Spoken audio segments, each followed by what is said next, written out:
Hello guys, welcome back again. एक और episode के रिव्यू में आपका बहुत बहुत स्वागत है। दोस्तों, आज था मेहमान स्पेशल, गेस्ट स्पेशल। और पहले मेहमान जो बुलाए गए थे तृप्ति डिमरी और राजकुमार राव।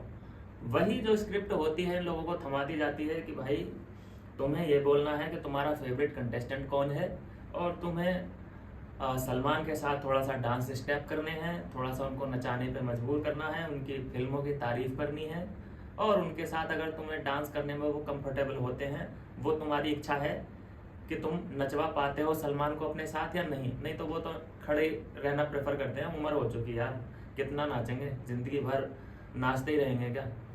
चलिए, तो यहाँ पे फिर से वही 17 वाला जो सीजन था, जो OTT का भी सीजन था, 17 का भी सीजन था। जैसे 17 में मुनव्वर की तारीफ करते थे गेस्ट, नेजी की तारीफ किया करते थे OTT 3 में कि भाई मैं किसकी फ़ैन हूँ कि मैं नेजी की फ़ैन हूँ।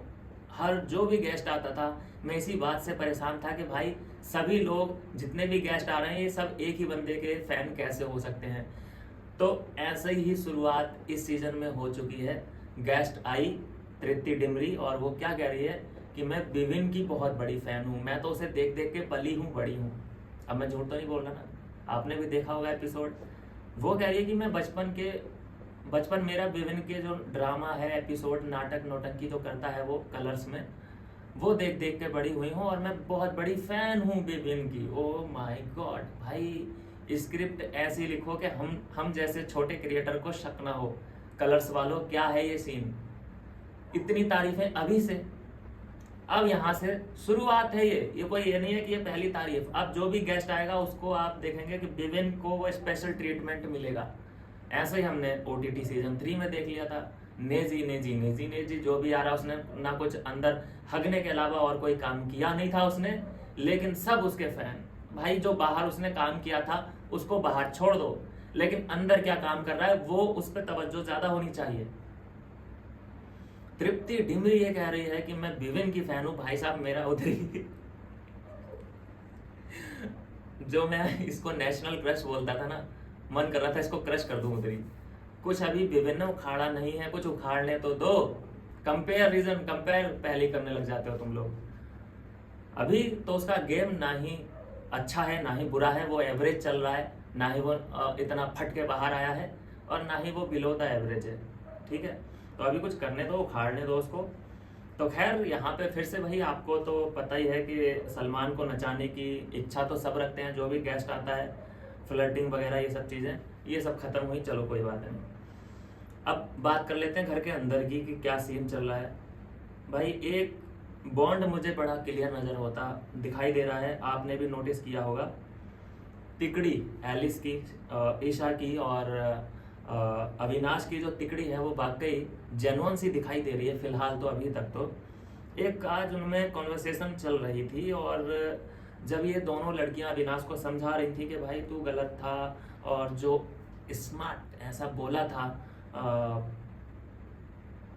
अरफीन ने, तो बोला था, तुझे बोला था लेकिन मैं नहीं देख पाई थी। तो अविनाश इन दोनों की गवाही चाहता था।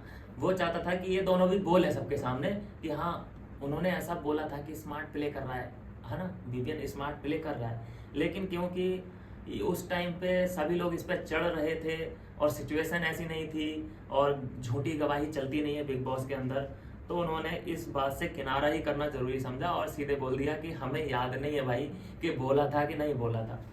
इस बात पे अविनाश तिरक गया भाई, वो बिल्कुल भड़क गया कि यार क्या है ये। मतलब वो उठा वहां से और वॉकआउट कर दिया। खैर, दोस्त है तो वापस तो आना ही था। फिर से देखा गया कि इनकी मीटिंग हुई, और ईशा भी काफी गुस्से में आ गई थी कि यार ये क्या बिहेवियर है इसका। कभी कभी इन तीनों की बातें इन तीनों को बुरी लगती हैं, लेकिन अच्छी बात यह है कि सॉल्व करते हैं। तीनों लोग इकट्ठे बैठते हैं एक जगह पे और उनको सॉल्व करने की भी कोशिश करते हैं। एक दूसरे से खफा भी हो जाते हैं, तो ये नहीं है कि दूसरे से किसी दूसरे कंटेस्टेंट से ये लोग बुराई करें, बैक पिचिंग करें अपने पार्टनर की, ऐसा कोई सीन नहीं होता। खैर, ये जो गेस्ट आए थे राजकुमार राव और तृप्ति डिमरी, इतना ये तो इम्पैक्ट नहीं छोड़ पाए कंटेस्टेंट पे। जो बताया इन्होंने कि भाई हम तुम्हारा फ्यूचर देख के आए हैं, तुम्हारा पास्ट देख के आए हैं, ये अब यहाँ से कुछ कुछ मुझे ऐसा मालूम होता नजर आ रहा है कि ये एक बहुत बड़ा फेलियर साबित होने वाला है। जो इन्होंने ये थीम रखी है पास्ट प्रेजेंट फ्यूचर की, ये काम होती नज़र नहीं आ रही है। जब कंटेस्टेंट का एंट्री हुआ था प्रीमियर वाले डे पे, फिर वही जो क्लिप छोटी छोटी उठाई सबकी और सबको दिखाई कि भाई इन्होंने तुम्हारे बारे में ये बोला था, तुम्हारे बारे में इन्होंने ये बोला था। तो अब वो पुरानी बात हो गई। अब उस पुरानी बात पे ये लोग आज लड़ेंगे तो इतना इंटरेस्ट होता नहीं है उन चीज़ों को देखने में। आज जो बात हुई उस पर आज ही लड़ाई हो जानी चाहिए, आज ही पता चल जाना चाहिए, उसमें मज़ेदारी बहुत है। लेकिन एंट्री कब हुई थी और उस वक्त इन लोगों ने एक दूसरे के लिए कमेंट किया था, वो चीज़ दिखा के आज इन लोगों में लड़ाई करवाई गई। खैर लड़ाई तो नहीं हुई, सिर्फ हल्की सी अरफीन से गुफ्तगू की करणवीर ने कि यार तुम लोग मेरे बारे में ऐसा सोचते हो। उस टाइम कोई भी किसी के बारे में सोच सकता है, क्योंकि जब जानते नहीं, अब वहां पे बोलना ही रहता है कुछ ना कुछ स्टेज पे, तो बोल दिया। अच्छा, जो क्लिप विवियन का दिखाया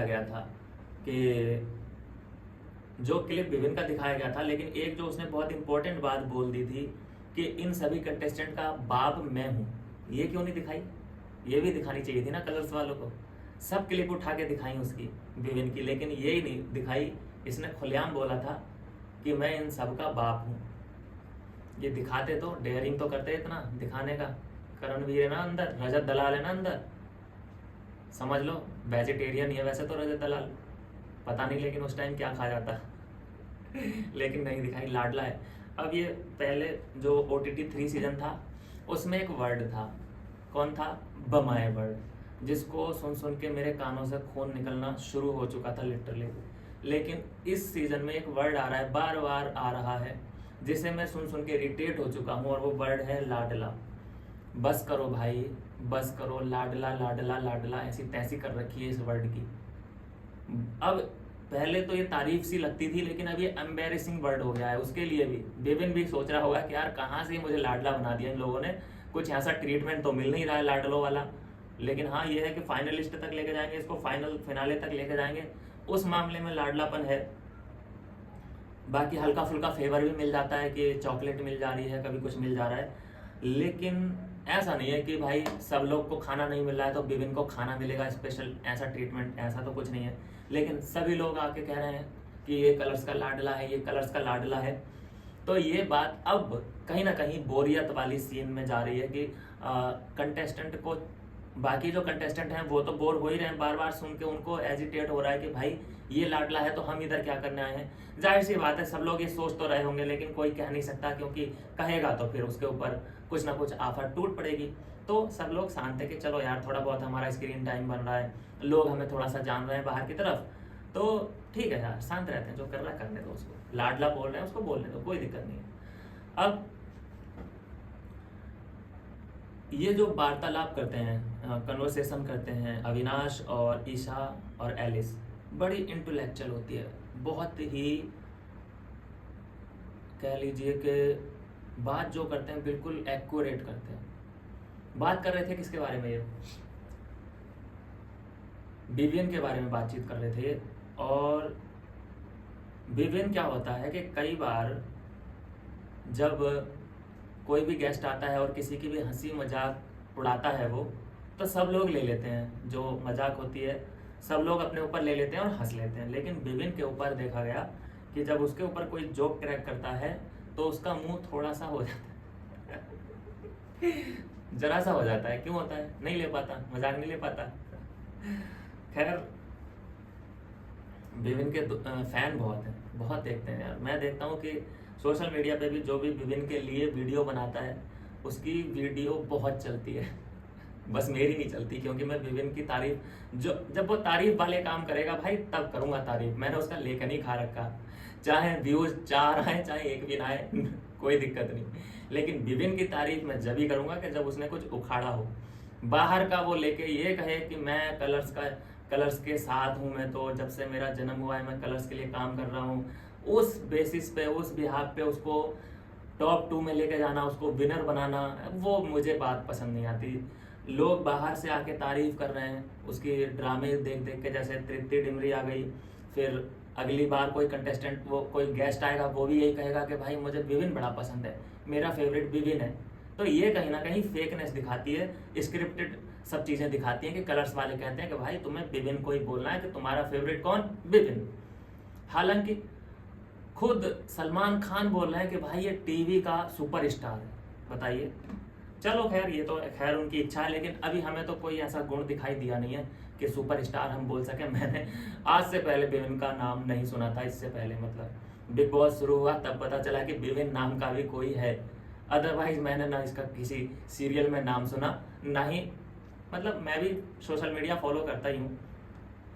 अच्छा, विपिन का सीन ये था कि मैंने सोचा कि यार ये इतना पॉपुलर है, लोग इसको जो भी कह रहा है, हम फैन है विपिन के, हम तो इसको ही देख के बड़े हुए हैं। मैंने कहा प्रोफाइल तगड़ी होगी इसकी, जाके देखा मैंने तो भाई सबकी चेक तो करता ही हूँ मैं। देखा प्रोफाइल तो भाई 1 मिलियन भी नहीं है उस बंदे के। अगर इतना ही बड़ा प्रोफाइल होता तो 1 मिलियन होते ना उधर, कुछ नहीं है। इतने तो जो टिकटॉकर होते हैं बिल्कुल 3rd क्लास के, उनके होते हैं इतने फैन तो फॉलोअर, जितने के इसके हैं 1 मिलियन भी नहीं हो रखे हैं। खैर सबकी अपनी अपनी सोच है। मेरे लिए तो भाई वो विपिन तभी विपिन डी सेना बनेगा जब वो कुछ करके दिखा देगा, ठीक है। फालतू की तारीफ इधर होने नहीं वाली उसकी। जो तारीफ के काबिल है जैसे अविनाश, करणवीर मेहरा, शिल्पा जी, ये लोग कंटेंट दे रहे हैं। ईशा इंटेलेक्चुअल बात कर रही है। चाहत पांडे की तारीफ करूंगा मैं यहाँ पे। चाहत पांडे सबसे इतनी नेगेटिविटी है उसके खिलाफ, सब लोग उसके खिलाफ हैं, फिर भी वो बंदी खड़ी है। इसकी हमें तारीफ करनी पड़ेगी भाई, नहीं तो और कोई लड़की होती, मुस्कान उसकी जगह होती तो टूट के बिखर जाती कहीं ना कहीं, बिल्कुल बिखर जाती, आंसू नहीं रुकते उसके। लेकिन एक चाहत पांडे है जिसके आंसू अगर वो निकालेगी तो वो अपनी इच्छा से निकालेगी, एक्टिंग करेगी वो। ये नहीं है कि कोई उसको हर्ट कर सके, ऐसा कोई नहीं हुआ है घर के अंदर। वो मैंने देखा है कि ज्यादातर लोगों को इग्नोर करना पसंद करती है। रजत को इग्नोर, विपिन डी सेना कुछ बोल रहा है, हट इग्नोर, बस उसका सीन। यार वो कितनों से, मतलब उससे तो देखो सभी भिड़ना चाहते हैं, अब वो सबसे अगर भिड़ने लगी तो फिर कितनों से भिड़ेगी। नहीं, इतनी एनर्जी नहीं वेस्ट कर सकती वो, खाना मिलता नहीं है, सब पे एनर्जी अपनी वेस्ट करेगी तो फिर गलत है ना। फिर ठीक है, उसका गेम एक होना चाहिए जो सबको इरिटेट करे, क्योंकि अगर चाहत पांडे जैसे कैरेक्टर नहीं होंगे अंदर तो इनके तो बल्ले बल्ले है। बस एक ही ट्रबल है इनकी कि खाना कम मिलता है, बस उसी में परेशान। एक ऐसा बंदा भी होना चाहिए जो इनको दिमागी तौर पे परेशान करे, और वो कौन है? वो है चाहत पांडे। खैर चाहत पांडे का चाहत पांडे जो भी कर रही है बिल्कुल अलग कैरेक्टर है, बिल्कुल मैंने इससे पहले ऐसा कैरेक्टर नहीं देखा। बिल्कुल जो कर रही है बिल्कुल अपने तरीके से ठीक कर रही है, और ऐसे ही उसको आगे करते रहना चाहिए। ऐसे ही करती रहेगी, मजा आएगा देखने में। बात करें अविनाश की, अविनाश भाई हॉट टॉपिक बना हुआ है बंदा, तारीफ करनी पड़ेगी। जब उसने मतलब उसकी फ्रेंडों ने उसे रियलाइज करवा दिया कि तेरी गलती थी, तो उसने मान लिया कि हाँ मेरी गलती थी, आई एम सॉरी। ये बात मुझे अच्छी लगी उसकी। मल्लिका शेरावत उस पर फिदा दिखाई दी। मल्लिका शेरावत बहुत ज़्यादा एप्स को पसंद किया, उसके फिजिक को पसंद किया। अब मैं देख ये रहा था कि जब ये दोनों बातचीत कर रहे थे, एक दूसरे के ऊपर तारीफों वगैरह पुल बांध रहे थे, तो उधर ईशा जेलस हो रही थी। कैमरा तुरंत ईशा की तरफ, अगर वो शर्ट उतार रहा है तो कैमरा तुरंत ईशा की तरफ। वो तारीफ कर रहा है मल्लिका की, तो कैमरा ईशा की तरफ। तो करना क्या चाहते हैं, दिखाना, मतलब मेरा शक सही था ना। जो मैं सोच रहा था, कल मैंने बोला भी था कि मुझे कहीं ना कहीं इन दोनों में फ्यूचर नज़र आ रहा है, कहीं ना कहीं आगे जाके एक हो सकते हैं। तो जो क्रिएटिव टीम बैठी है बिग बॉस की, वो भी यही सोच रही है कि इनका कुछ ना कुछ हो सकता है। एलिस का नहीं बोलूँगा मैं, एलिस का तो बाहर है बॉयफ्रेंड, लेकिन ईशा कहीं ना कहीं है, कहीं ना कहीं ईशा में कि सॉफ्ट कॉर्नर रखती है वो अविनाश के लिए। और इंटेलिजेंट तो है यार, अविनाश इंटेलिजेंट है। करणवीर से जब एक्टिंग का आया था सीन एक कि भाई जो तुम्हारे बीच एक प्रॉब्लम हुई थी टास्क को लेकर, उसको रिक्रिएट करना है लेकिन फनी वे में, तो वहाँ पे देखा आपने एक्टिंग स्किल क्या होती है। अविनाश ने कर दिया, मतलब उसको क्लीन बोल्ड कर दिया एक्टिंग के मामले में। तो कहेंगे कि भाई ये लंबी रेस के घोड़े हैं, ये लड़के लोग बहुत अच्छे खेलने वाले हैं। लड़के लोगों में बस बग्गा जी का कोई ओपिनियन नहीं है घर के कामों में, और एडवोकेट साहब गुणरत्न साहब का भी कोई इन्वॉल्वमेंट इतना घर पे नहीं है, बस वो अपने में ही खोए हैं, मगन हैं, जो कि उनका बनता भी है, नो इशू। लेकिन बाकी के जितने लड़के लोग हैं ये डिजर्व करते हैं टॉप 5 तक जाना। भाई कोई किसी से कम नहीं है, और जो भी कर रहा है वो बहुत बढ़िया कंटेंट दे रहा है, ये बात मैं मानूंगा। लड़कियों के मुकाबले लड़के बाजी मारते नजर आ रहे हैं, अब बात करेंगे दोस्तों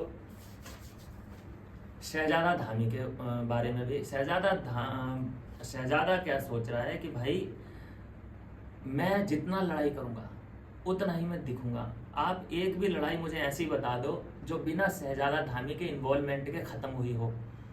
हर लड़ाई में शहजादा धामी को बोलना, फिर एक टाइम तो ऐसा भी आता है कि वो कभी इस साइड, मतलब एक टाइम पे वो विपिन के साइड था, अगले ही टाइम वो अविनाश की तरफ हो गया, फिर अविनाश से भी झगड़ा कर लिया। उसका चल क्या रहा है मुझे समझ नहीं आ रहा अभी। लेकिन सॉफ्ट कॉर्नर वो दिखा रहा है किसके लिए? रजत के लिए। और रजत भी किसी ना किसी दिन उस पर फूट जाएगा। वो भी ऐसे सहन नहीं करेगा कि इतना दोगलापन। और एक टाइम पे उसने कहा भी था कि मैं लड़ाई करने जा रहा हूँ क्योंकि कंटेंट चाहिए, और ये बात रजत ने भी सुनी थी और ये ईशा भी जानती है। हमें नहीं दिखा, कैमरा कैप्चर नहीं कर पाया उसकी, ये बात अलग है, लेकिन ये बात उसने कही है कि मैं कंटेंट। अब इसको भी हाईलाइट नहीं किया सलमान ने कि भाई ऐसा कर रहे हो क्या, तुम फेक कंटेंट देने की कोशिश कर रहे हो क्या। इसलिए नहीं बोला कि भाई खुद क्रिएटर टीम को, बिग बॉस मेकर्स को चाहिए कि अभी कंटेंट दो, चाहे कुछ भी दो। तो ये सीन है।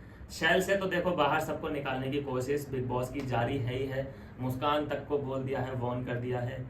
नायरा को खासकर उम्मीदें हैं नायरा से कि भाई बैनर्जी साहब अपने सेल से बाहर निकलो और बढ़िया वाला कंटेंट दो, कुछ ग्लैमर वगैरह दिखाओ यार, ऐसे कैसे। तो ये चीज़ें हैं, चल रही हैं।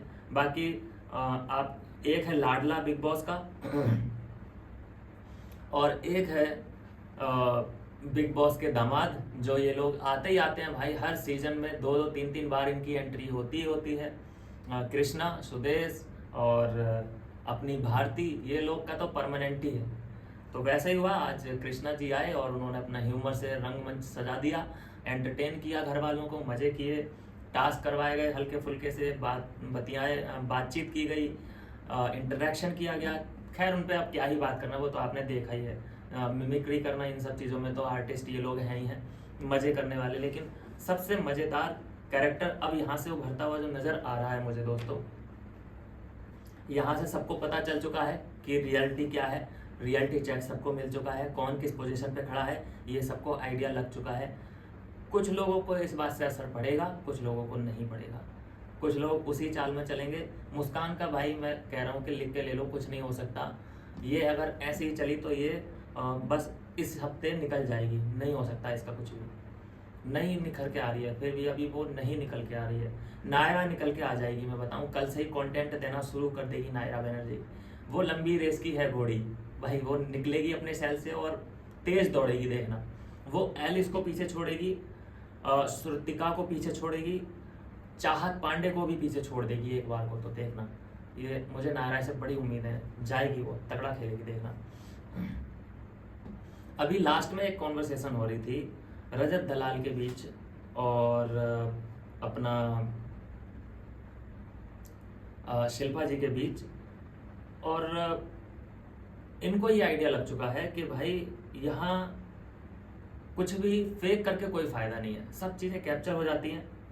और ये शो ऐसा है भी नहीं कि तुम फेक चीज़ें करोगे और पकड़े नहीं जाओगे, ऐसा नहीं हो सकता। यहाँ हर चीज़ कैप्चर होती है, पकड़े जाओगे। और फेक तुम कब तक दिखा लोगे, लड़ाई फेक कब तक कर लोगे भाई। एक टाइम ऐसा आता है कि तुम्हें रियल मुद्दों पे लड़ाई करनी पड़ती है, रियल मुद्दे जो घर में चल रहे हैं वो उठाने पड़ते हैं। तो ये चीज़ें अब जाके सबको क्लियर होती नज़र आ रही हैं और सब अब यहाँ से एक्टिव मोड में हमें कल से दिखाई देंगे। और इस वक्त मुझे लगता है कि लाइव हो चुका होगा, यहाँ से लाइव सेशन शुरू हो चुका होगा, जाके देख सकते हैं आप। और उस पर हमारी पैनी नज़र बनी रहेगी और कल से टास्क पे टास्क शुरू होंगे। अगर इस बार भी टास्क इन्होंने नहीं करवाए, ये टास्क एक ही हुआ है अभी तक, पिछले वीकेंड पे, पिछले हफ्ते एक टास्क हुआ था, बिल्कुल बेकार टास्क था। वो टास्क था सो के अपनी नींदें पूरी कर करके वो टास्क कर रहे हैं। एक ही उसको भरने के लिए, चक्की टाइप की, उसको भरने के लिए 3 टीमें बनाई गई थी, जिसको 3-3, 4-4 घंटे बाद उनका नंबर आ रहा था। सो के वो आ रहे हैं और अपना काम कर रहे हैं और वो भी टास्क हो गया रद्द। तो ये बिल्कुल पता नहीं कौन सोचता है ऐसे टास्कों के बारे में कि भाई ऐसा करो ऐसा करो। तो अगर इन्होंने टास्कों पे ध्यान नहीं दिया तो फिर से कहीं ना कहीं जो इतनी हाइप बनाई गई थी कि भाई निया शर्मा आ रही है, ये आ रही है, वो आ रही है, तो उसकी वजह से एक टीम की जो हाइप है वो तो बहुत ऊंचाई पे पहुंच गई, लेकिन अभी तक काम वैसा हुआ नहीं है। सिर्फ हाइप ही हाइप है कि भाई ये हो गया, वो हो गया, लेकिन ऐसा कुछ अभी हुआ नहीं है, नॉर्मल वे में है ये। और अगर इस हफ्ते भी कुछ ऐसा नहीं हुआ तगड़ा सीन, कुछ बढ़िया कंटेंट नहीं मिला, या फिर कंटेंट अगर घर वाले नहीं दे रहे हैं, तो ऐसे टास्क कराओ कि कंटेंट बनेगा ही बनेगा। टास्क में बनता है कंटेंट, ऐसे डिफिकल्ट टास्क करवाओ। ऐसा अगर नहीं किया तो फिर से बस ये धीरे धीरे करके नीचे जाएगा शो, फिर बोरियत चढ़ेगी, फिर लोग सोचेंगे कि यार ये कब 3 महीने पूरे हों और ये सब लोग अपने अपने घर जाएं, छुट्टी करें। ये वाला सीन होता हुआ नजर आएगा। लेकिन उम्मीद है, अब उम्मीद ही कर सकते हैं और क्या ही कर सकते हैं कि बस बोरिंग वाला सीन जो होता है, बोरियत वाला जो होता है, जो सीजन 3 में हुआ था OTT के, कि लोग बस दिन गिनने लग गए थे, ऐसा ना हो। और ये पास्ट प्रेजेंट, ये तांडव, ये जो ठिठकरम शुरू किया है, ये किसी ना किसी अंजाम तक जाना चाहिए। ये नहीं कि नाम रख दिया कि भाई टाइम का तांडव, पास्ट प्रेजेंट फ्यूचर, लेकिन उसमें हो कुछ भी नहीं रहा। अभी तक फ्यूचर के नाम से, अभी टाइम के तांडव के नाम से क्या हुआ है घर के अंदर? कुछ भी नहीं हुआ है। बस उसका फ्यूचर देख दिया है, एलिस का और विविन का। इन 2 लोगों का फ्यूचर देखा है कि ये टॉप 2 में हैं। बाकी कंटेस्टेंट कहाँ हैं, उनका भी बता दो फ्यूचर क्या है। कुछ नहीं है, खाली मुझे ये ढकोसलेबाजी लग रही है। और अगर ये ढकोसला है तो इस हफ्ते क्लियर हो जाएगा कि ये टाइम का तांडव, ये गुब्बारे में कितनी हवा है या नहीं है। तो अगर हवा ही हवा होगी तो फट जाएगा, क्या ही होगा। खैर, आज देखो कुछ भी ऐसा नहीं था कि सीन बहुत बड़ा क्रिएट किया हो किसी ने, या फिर कोई ऐसी बड़ी कंट्रोवर्सी की हो किसी ने, ऐसा कुछ नहीं था। नॉर्मल आज का वीकेंड का वार था और बिल्कुल लाइट मोड में सलमान खान दिखाई दिए थे। कुछ भी ऐसा हुआ नहीं। पराठे वराठे बनाए, खाए पिए, हंसी मजाक ठिठोली, शादी वादी करी उसने, भारती ने जो स्क्रिप्ट दे दी होगी वो पूरी करके सब लोग अपने अपने घर चले गए। कुछ नहीं था ऐसा खास। तो ये है दोस्तों आज के एपिसोड का रिव्यू। और मैं उम्मीद करता हूं दोस्तों कि अगले हफ्ते से हमें बहुत तगड़ा कंटेंट मिलने वाला है घर के अंदर से, तो नज़र हमारी बनी रहेगी। आप भी नज़र अपनी ज़रूर बना के रखिए। मिलता हूं नेक्स्ट वीडियो में नई अपडेट के